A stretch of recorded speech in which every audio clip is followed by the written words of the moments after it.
Olá, gente, boa noite, sejam todos bem-vindos. Passando aqui novamente para aquele nosso bate-papo de sempre trazendo mais informações para vocês. Hoje nós vamos discutir um assunto que eu acho que interessa muita gente, que é diabetes. O índice de diabéticos no nosso país tem crescido de uma forma assustadora. Nós vamos receber hoje o Dr. Guilherme Rauli, endocrinologista, nutrologia, formado em endocrinologia, nutrologia e medicina integrativa. Ele vai nos falar sobre diabetes. Lógico que tem muito a ver com alimentação. Alimentos industrializados, alimentos processados, cada vez mais as pessoas consumindo esse tipo de alimentos e cada vez se tornando mais diabéticos. O que tem pessoas pré-diabéticas que não cuida, que não acredita, tá só um pouquinho acima, e não cuida, e um dia vai se tornar diabéticos. As pessoas, os pré-diabéticos, também precisam de ter um cuidado com os cuidados muito grande, tanto quanto os diabéticos, os pré-diabéticos e os diabéticos também, né? Para não se tornar diabéticos um dia, né? Evitando açúcar, alimentos processados, os carboidratos, comendo fruta depois das refeições, excesso de carboidrato, os derivados da farinha de trigo branca, pão, bolo, macarrão, tudo isso é um dos fatores que levam as pessoas a se tornarem diabéticas. Muito açúcar, né? Uma quantidade de açúcar absurda. Vamos ver se o doutor já está aqui para a gente bater este papo. Está aqui o doutor Guilherme. Guilherme está entrando para o nosso bate-papo para orientar as pessoas. Doutor, boa noite. Boa noite, tudo bem? Tudo bem? Feliz ano novo. Para você também, para todos aí que estão acompanhando. Doutor, o índice de pessoas no país, as pessoas diabéticas e pré-diabéticos são enormes, né? E tem muita Perfeito. gente que é pré-diabético e não sabe, né? Porque Isso, não faz exame. Tem um exatamente, monte de gente nessa linha, né? E esses exatamente. pré-diabéticos, ele nunca acredita que um dia ele vai se tornar mais um diabético. Isso vai acontecer, né, doutor? Porque não cuida, né? Exato. Hoje a gente tem, primeiro para esclarecer para a nossa audiência, que nós temos duas diabetes distintas, né? A gente tem a diabetes tipo 1, que é uma diabetes genética, né? É uma reação autoimune contra o pâncreas, que é o que produz a insulina e que vai deixar a pessoa diabética. Então, mas geralmente essa doença se manifesta na juventude. Dificilmente acomete alguém com mais de 40 anos. E nós temos o diabetes tipo 2, que é uma doença silenciosa, que está intimamente ligada com a obesidade, né? E com os nossos hábitos ocidentais aí de alimentação e de sedentarismo. Doutor, com a facilidade, as pessoas consomem muito açúcar, né? E as farinhas processadas, muita farinha de trigo, né? Muito açúcar, muita gordura. Come, às vezes, tem pessoas que comem muita fruta, que as pessoas acham que fruta pode comer à vontade. Também não é assim, né, doutor? Somente fruta depois das refeições, você já tem os carboidratos da refeição. Você vem com mais carboidrato, então o ideal da fruta é comer fora das refeições, não é? Exatamente. Na verdade, o que a gente tem que tomar muito cuidado é que, como você estava falando, dos pré-diabéticos, né? E o que acontece? A obesidade, o acúmulo da gordura visceral, ela vai gerar um aumento da resistência à insulina. Só que isso é uma coisa que acontece durante 20, 30 anos. Porque as pessoas estão sempre com gordura visceral, sempre com a circunferência abdominal maior do que o necessário, do que o saudável, né? E isso vai esgotando o pâncreas. Então, a diabetes tipo 2, na verdade, ela é uma falência gradativa do pâncreas, combinado com um aumento da resistência à insulina dos nossos tecidos. Então, óbvio que as frutas são uma fonte maravilhosa de vitaminas, mas tudo tem que ter um conhecimento, você tem que dar uma pesquisada primeiro para saber qual a fruta ideal para você consumir, não é verdade? Por exemplo, nós temos aí, costumeiramente, 3 tipos de banana, a gente encontra com facilidade, né? A nanica, a prata e a ouro. Às vezes encontra a maçã também. Então, a banana nanica de todas é a que tem mais açúcar. E agora eles também fazem alguns tipos de cruzamento com as bananas, que ela fica cada vez mais doce, né? Então, se você for optar por comer banana, dê preferência para a banana prata. Sim. Doutor, e quem é que tem mais risco de se tornar diabético? Olha, a diabetes, como eu disse anteriormente, é uma doença silenciosa, né? E assim, todos nós estamos propensos a ter diabetes. Por quê? Porque o nosso hábito alimentar é um hábito muito errado. Se você pesquisar na internet aí, há alguns anos foi um nutricionista no Danilo Gentili e ele mostrou a quantidade de açúcar que tem numa lata de Coca-Cola. Se você pegar um copo americano, se você tiver uma ideia, praticamente 40% do copo é açúcar. Entendeu? E isso que você está ingerindo apenas com uma lata de Coca-Cola. Então, todo mundo toma refrigerante aí. Todo mundo pensa que trocar o refrigerante por suco de fruta, ele está fazendo um bom negócio. Mas não está. Porque vamos expor um suco de laranja. Um suco de laranja tem uma quantidade altíssima de frutose, que é o açúcar da laranja, certo? E quando você vai chupar laranja, você não consegue chupar mais que 3, não é verdade? Só que no suco de laranja, com 3 laranjas você não faz um copo, entendeu?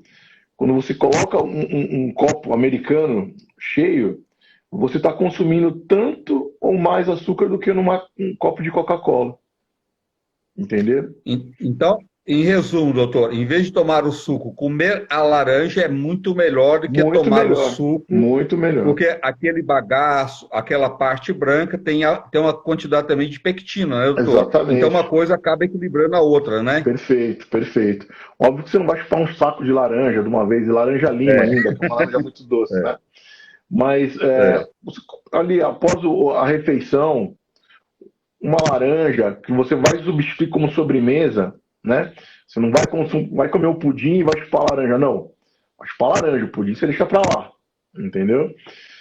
Aí você está fazendo um bom negócio. O que a nossa audiência precisa entender é que tem um negócio chamado índice glicêmico, que é importante que a gente conheça isso.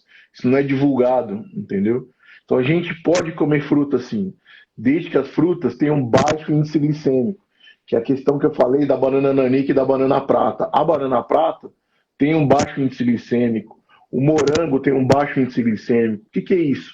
Eles têm açúcar sim, mas a quantidade é menor de açúcar, entendeu? Então não vai fazer você ter um pico de insulina, né, que vai estimular demais o pâncreas a trabalhar sem uma necessidade que justifique esse trabalho desse pâncreas. Doutor, uma pessoa que tem o triglicerídeos muito alto, qual o cuidado que ele também tem que ter? Perfeito, mas vamos entender primeiro por que a pessoa tem esses triglicéridos altos, tá? A nossa audiência tem que entender que todo o carboidrato que a gente ingere, certo? E quando a gente está em obesidade, a gente já está com resistência à insulina, esse carboidrato ele tem dificuldade de ser direcionado para os tecidos, que seria o caminho correto dele para gerar energia. Porém, com a obesidade, a gente está em um estado de inflamação constante, onde nós produzimos interleucina 6 e fator de necrose tumoral, que nos nossos tecidos vai ocupar o lugar do receptor de insulina. Então, o pâncreas vai trabalhar mais, vai produzir mais insulina, e o carboidrato vai ter dificuldade de entrar nos tecidos. Porém, aquele carboidrato não pode ficar na nossa corrente sanguínea de eterno. Então, o corpo tem que cuidar para tirar ele da nossa circulação. Tá? Então, como que a gente faz isso? Uma parte vai para o rim e troca por uma molécula de sódio, e aí você incha e tem risco de ter hipertensão. E a outra parte é metabolizada no fígado, vai virar triacilglicerol, que é o popular triglicérides, certo? Então, quando você come carboidrato demais, a tendência que você tem é não só aumentar o seu nível de triglicérides, mas esse triglicérides que foi produzido no fígado vai ficar estocado lá como gordura, que é a popular esteatose hepática. Se você for pegar aí uma grande quantidade de brasileiros já tem gordura no fígado, em grau baixo, em grau médio, e até quem está em maior obesidade até tem risco de ter em grau grande. Que é muito perigoso, né, doutor? Porque as pessoas, Exatamente. às vezes, não cuidam, deixa para lá, porque não tem sintomas, mas mais na frente pode ter uma cirrose hepática, né? Perfeito. O fígado é o único órgão do corpo que se regenera naturalmente. Porém, quando ele está com uma esteatose muito grave e evolui para uma cirrose hepática, ele perde esse poder de se regenerar e perde a função também. Então a pessoa vai ter diversos problemas, principalmente os mais graves são o metabolismo de proteína, a pessoa começa a inchar, né? E alguns distúrbios de coagulação também. Doutor, está pedindo aqui para você falar sobre a resistência à insulina. Perfeito, vamos lá. A resistência à insulina hoje, devido à nossa alimentação, é um dos grandes fatores que dificulta a perda de peso. Tá? A Sociedade Americana de Endocrinologia preconiza que a gente tenha uma insulina de jejum de no máximo até 4. Né?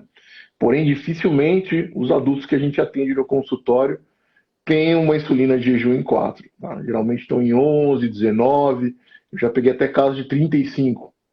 O que é isso? O pâncreas está trabalhando. Imagina que quando você tem a insulina de jejum em 4, o pâncreas já está em 100% do seu funcionamento. Qualquer coisa acima disso, o pâncreas vai estar trabalhando dobrado.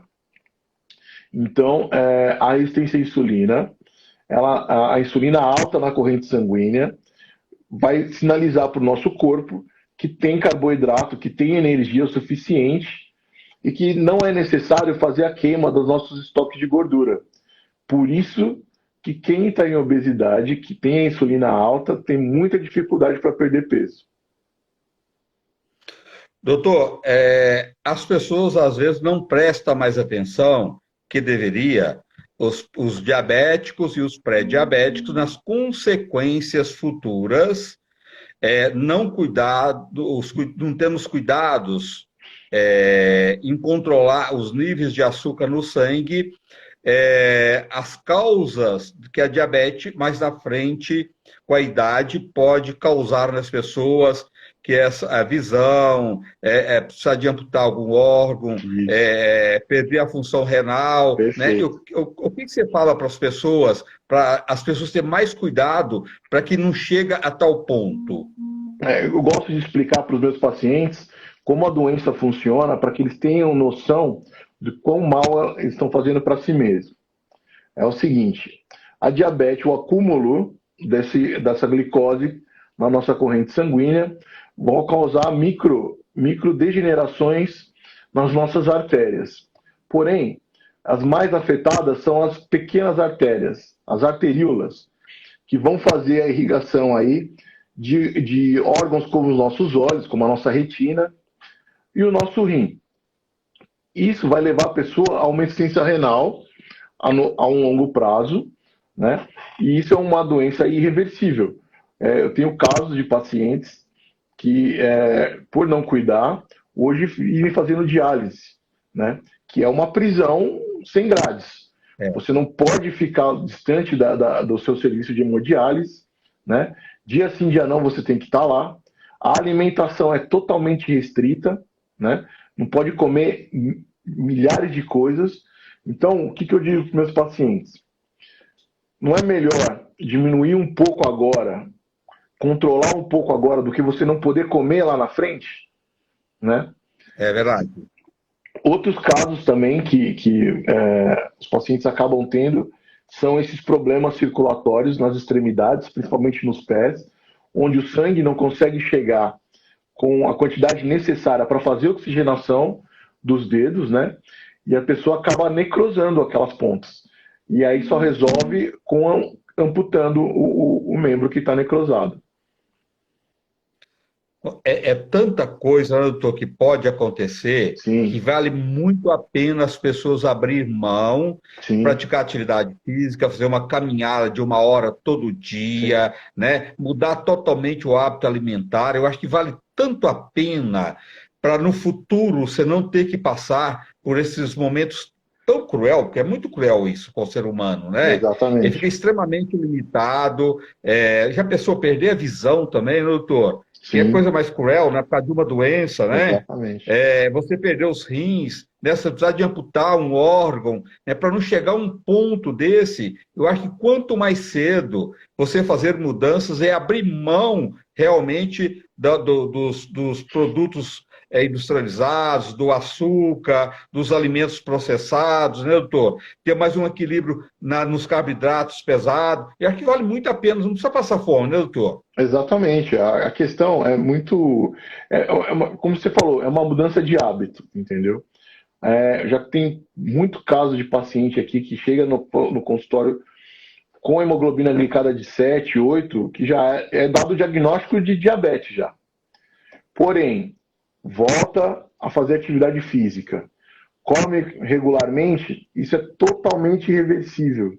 A pessoa volta com os índices normais glicêmicos, não precisa tomar remédio, nada, entendeu? Ela vai perder peso, vai diminuir a resistência à insulina, e se o pâncreas ainda não tiver exaurido, a pessoa volta a ter uma vida normal, entendeu? Então é uma questão de saúde mesmo, é de levantar e fazer alguma coisa por você. É verdade. Doutor, tem muita gente que toma remédio, que vai no seu consultório, você passa lá, ó, você vai tomar esses remédios, o grifage, assim por diante, né? Você vai tomar essa medicação.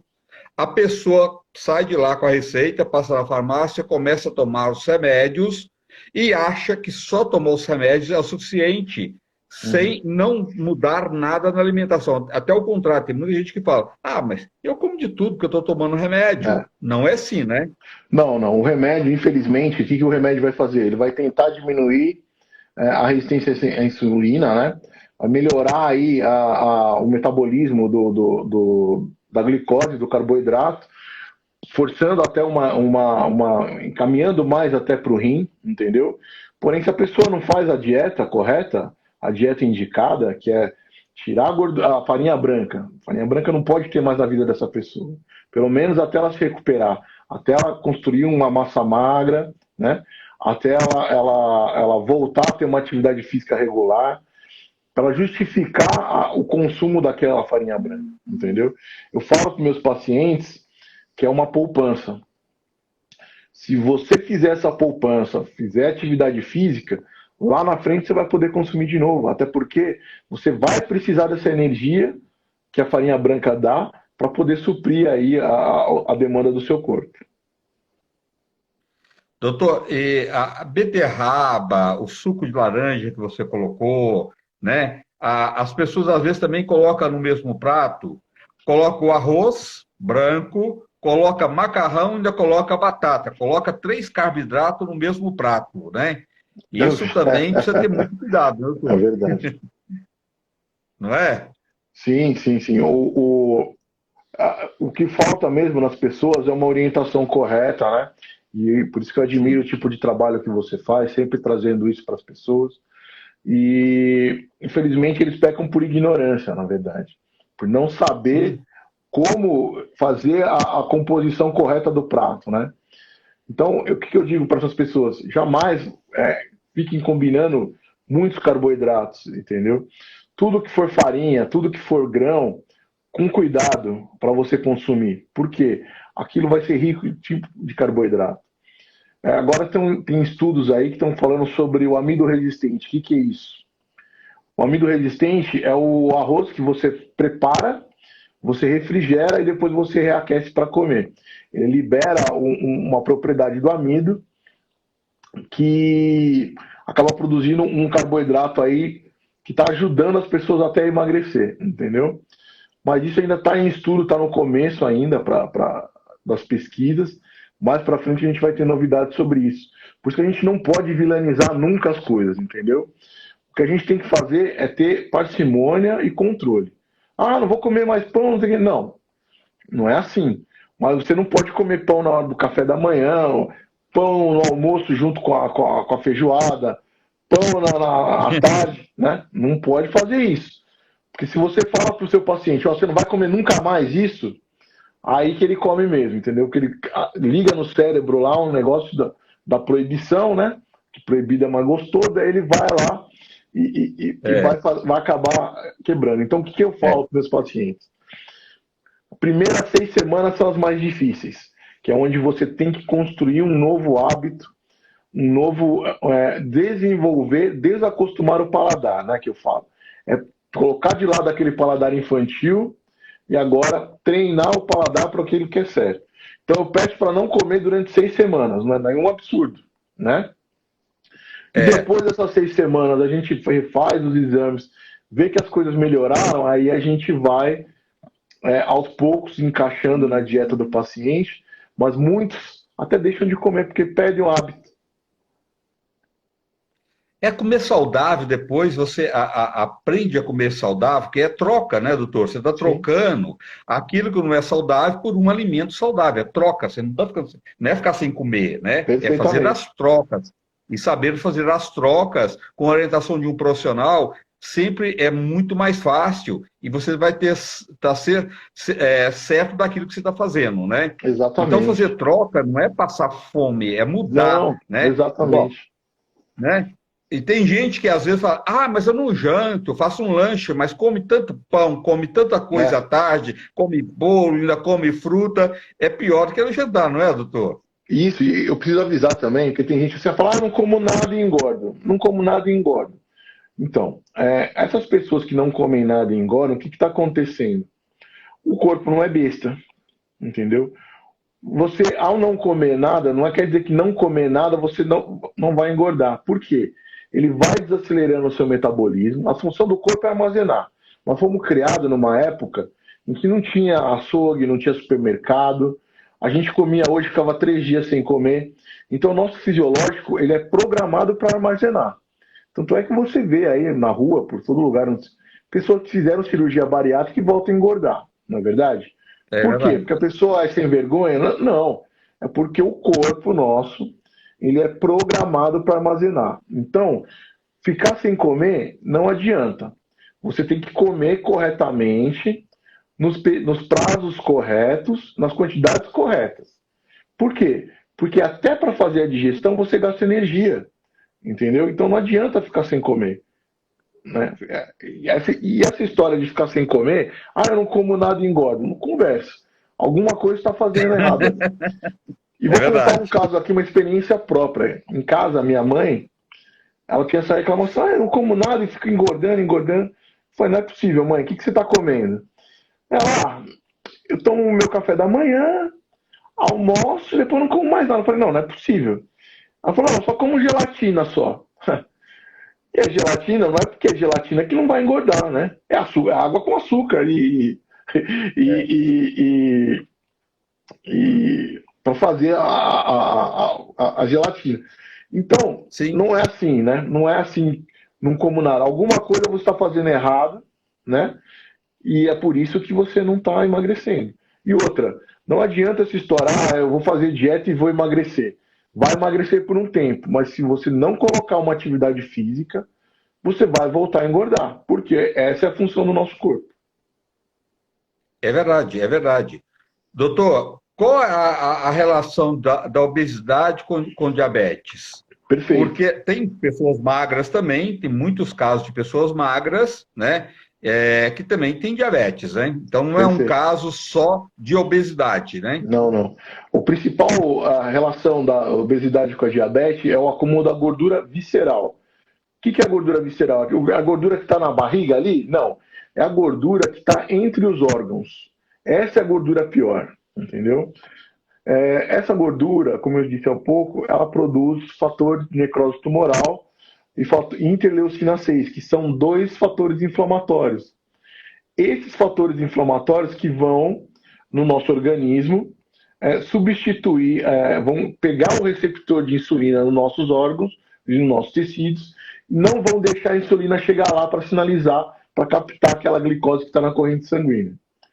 Outra coisa também é que essa gordura, esse aumento da gordura, ele vai fazer uma função hormonal, que é pegar a testosterona, no caso dos homens, e transformar em estrogênio. E o que isso faz? O estrogênio é o principal hormônio que dá a forma no corpo da mulher, e nos homens ele vai ajudar também no acúmulo de gordura, principalmente abdominal e nas coxas. Na mulher, o aumento, a mulher produz muito pouca testosterona, mas esse pouco de testosterona que ela produz já vai provocar aí esse desvio do eixo hormonal, aumentando a produção do SHBG, que é uma proteína que carrega os hormônios pela corrente sanguínea e vai limpar a testosterona dela de toda. E aí ela vai ficar com uma testo muito baixa e vai perder massa magra, que vai propiciar ainda mais a troca por gordura.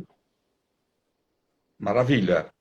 Doutor, as pessoas deveriam ter um olhar melhor, não só na questão da diabetes, para prevenir, como obesidade e inúmeras outras doenças. Se a pessoa tivesse um olhar melhor para a família, né? Fazer mudanças de hábito alimentar na família, escolher melhor os alimentos, desde o café da manhã, o que come durante todo o dia, né? A família tivesse esse olhar de cortar todos esses alimentos processados, industrializados, alimentos que vêm pronto, né? Aquela lasanha que vem pronta, o carboidrato no geral, né? Se a pessoa tivesse um olhar, não seria o melhor caminho? Exatamente, é o que eu falo aqui. Eu acabei de atender um casal aqui, um casal de meia idade, com filhos, né? E eu falei para eles que no retorno nós vamos desenvolver um plano alimentar, mas é um plano alimentar para a família. Porque não adianta, por exemplo, vem a esposa aqui e a esposa começa a fazer, seguir a dieta passada, o marido pede uma pizza. O marido vai e compra um bolo. Porque, né, assim, se a gente não tiver uma ajuda global da família inteira, se a gente não mudar o hábito alimentar da família, muito difícil. A pessoa vai ter um sucesso no começo, mas depois esse sucesso é perdido porque não foi o entorno que está prejudicando. Pois é, e tem gente que faz isso, né, doutor? Justamente quando alguém da família resolve, que é um passo tão importante, vamos fazer mudança, vou começar, não vou comprar mais essas coisas em casa, alimentos processados, doces, chocolates, sorvetes, o sorvete também, né, doutor? É uma bomba, Sim. né? Nossa. Vamos tirar tudo isso e o marido no dia seguinte, ou filho, não importa, alguém da família, chega lá com uma pizza, chega com um bolo, chega com doce, com um pote de sorvete. Você está tirando a motivação daquela pessoa, né? Aquela Exatamente. pessoa está precisando, é um momento que seja ela motivada, não tirar a motivação. É participar junto, né, doutor? Não querer sabotar esta alimentação dessa pessoa, né? É fazer junto, né? Exatamente. Olha só que interessante. Você vê como a obesidade é uma coisa assim, global. No nosso É, cérebro, a gente tem uma produção de um neurotransmissor chamado dopamina. Ele está diretamente ligado com o nosso prazer, certo? Então, vamos supor assim que você teve um dia difícil, você chega em casa, aí você vai se matar num doce ou num bolo, alguma coisa assim, porque aquilo vai te dar um prazer instantâneo, entendeu? Porém, estudos estão dizendo aqui que se a pessoa chega em casa naquela coisa, vai procurar o doce e não encontra, aquela sensação ela é tão ruim para a pessoa que ela deixa de associar o doce ao prazer.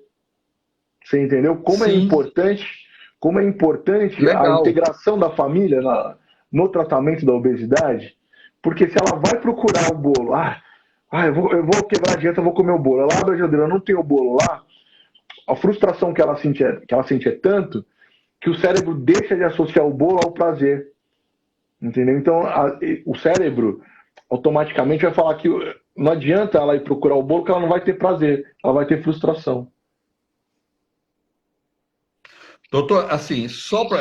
Lógico, não é uma consulta que as pessoas têm que procurar você fazer uma consulta, que eu acho que é muito individual, cada pessoa, mas é só para as pessoas que estão em casa. Você já até colocou várias coisas, mas o que, que o diabético deve realmente eliminar o máximo da sua vida? Perfeito. Primeira coisa é a farinha branca.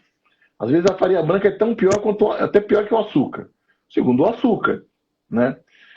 Terceira coisa, não é uma eliminar, é acrescentar na vida, é a atividade física.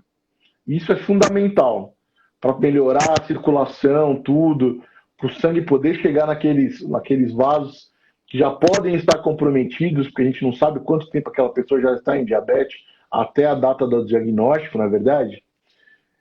Outra coisa que a pessoa tem que evitar, tá? É, carboidratos de alto índice glicêmico. Que seriam esses carboidratos? Como a gente falou, massas entram também nesse quesito, né? É, frutas com muitos açúcar, muita frutose, né? Laranja lima, banana nanica, Caqui, caqui, exatamente. Essas frutas muito melancia, doces, né? É.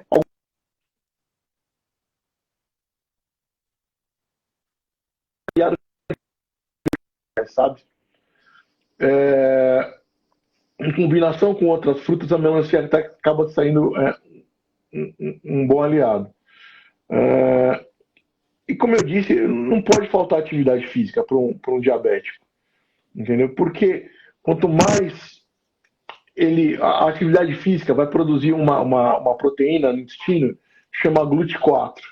Essa proteína ela é fundamental para diminuir a resistência à insulina. Só que ela só é produzida mediante atividade física. E outra coisa, doutor, tem muita gente também que às vezes que tem diabetes, ele acha assim, é tudo natural, pode comer de tudo. Aí come uma quantidade exagerada de batata doce, né? Não, é. Come um monte de mandioca, come muita beterraba, né? Não, é. A mandioca todo dia, no almoço, no café da manhã, mandioca, né? Então, assim, Uhum. vários carboidratos, ele acha, estou tirando alimento industrializado, isso é natural. Não é bem assim. Não, Lógico, o processado, o industrializado é o pior que tem ainda, sim, né, doutor? sim. Mas, mesmo assim, esses alimentos têm que ser consumidos com cautela, com quantidade baixas, pequenas, né? Muito arroz, tem pessoas que comem muito arroz branco, né? Isso. Por isso que é importante, aí eu até critico alguns colegas, a orientação ao paciente. O paciente que está Sim. diabético, ele não pode sair do consultório do endocrinologista com uma lista de alimentos que ele não pode consumir, entendeu? E não adianta também o médico entregar uma lista para o paciente sem saber o que o paciente gosta de comer. Porque, vamos supor, o paciente só come. O paciente trabalha, tem uma vida corrida e tal, então ele só consegue comer no shopping, vamos dizer assim. Ele tem que saber, receber a orientação do médico, o que ele vai comer, ou qual a loja que ele vai procurar, entendeu? De que forma ele vai comer. E se ele não puder, né, assim, ele vai ter que levar uma fruta para complementar aquela alimentação dele, para deixar ele mais saciado, entendeu? A fruta que ele vai levar. Isso, às vezes, alguns colegas, porque atendem convênio, que tem que atender muitos pacientes, acabam não fazendo, entendeu? E aí acontece o que você está falando. O paciente vai para casa, eu não posso comer pão, mas vai lá na mandioca e arrebenta, a beterraba arrebenta, entendeu? Toma 4, 5 copos de suco de laranja. Ah, não é natural. Eu que espremi a laranja, nem comprei. Mas não adianta, né? É verdade. Bom senso e equilíbrio, isso é fundamental. Ô, doutor, os hábitos de vida saudável, além de uma alimentação equilibrada e atividade física, o que mais que as pessoas devem fazer? Perfeito. É óbvio que ela vai precisar passar por uma avaliação, né? Mas de primeira, precisa colocar uma atividade aeróbica. Eu falo com meus pacientes aqui, para a gente ter um sucesso legal, 150 minutos de atividade aeróbica por semana, que daria mais ou menos 30 minutos de segunda a sexta. Né? Não é nada absurdo. Perdão. O que tem que fazer? Ah, não quero fazer academia, não gosto de academia. Tudo bem. Vai fazer uma caminhada, eu brinco com meus pacientes. Imagina que você tem que receber um dinheiro, né?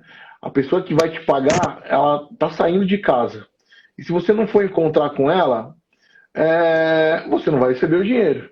Então você tem que andar nessa velocidade, né? A velocidade você vai encontrar a pessoa a pé, mas precisa receber o dinheiro. Não precisa correr, que você não vai aguentar. Mas vai andar um pouquinho mais rápido, que é para a pessoa não fugir não deixar, e acabar não te pagando. Durante 30 minutos, se você fizer isso, pode ter certeza que você já vai ter uma atividade física inicial de qualidade. Doutor, como é que as pessoas fazem para marcar uma consulta com você? Seu consultório fica onde? Perfeito. Eu atendo em 2 lugares. Eu atendo em São Caetano, na Alameda Terracota, aqui no Espaço Cerâmica. E atendo também na Vila Olímpia, na Faria Lima, lá no 3900, no 7º andar, no Espaço Átria. Então, minhas redes sociais é Guilherme Rauli, é só me seguir tanto aqui no Instagram como no Facebook. Lá minhas redes sociais tem lá o link direto para falar com a Janete, que é a nossa secretária. Clicou lá, já vai falar com ela, já vai poder estar marcando uma consulta comigo. Tem o DR de doutor nas redes sociais ou só é Guilherme Rauli? Não tem, é Guilherme Rauli. Não, é Guilherme Rauli, tudo junto. Não tem o DR.